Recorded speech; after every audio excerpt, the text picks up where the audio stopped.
Hey, what's going on, guys? So in this video, I'm going to share with you how to use MyFitnessPal to start tracking your calories and your macros. So if you've never tracked calories before, it's super simple. You're going to download the MyFitness app, which is the blue icon right there. Once you open it up, it's going to show you the home screen. Now, I use the premium version. So the premium version is going to be like gives you more options as far as what you can kind of see on the top here. So I kind of have like a macro profile, but when you download it and you kind of open it up, it's going to show the calorie focus there. So it'll look basically just like that.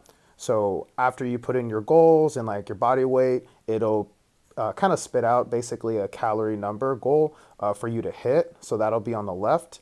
As you start to track your food, it'll basically put in that number right in the middle over food, and then it'll take the difference to show you how much calories you would have left for the remaining of the day to eat.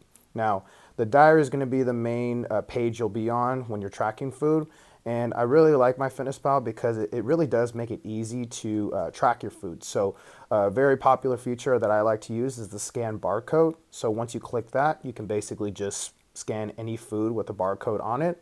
For fruits and vegetables and things like that that are not in a package, just type in the word fruit or type in like, let's say strawberries, for instance, and the most common thing will pop up.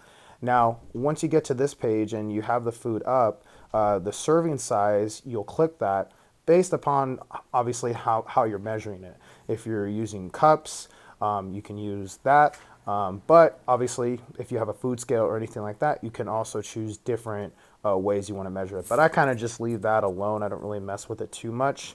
And then as far as the quantity of how much food you're taking in, right, this is where you'll basically adjust. So if you do 2 cups of strawberries, it'll basically just update it right there for you. So it'll show you the calories. You click the little check on the top right, and then you'll click add at the bottom.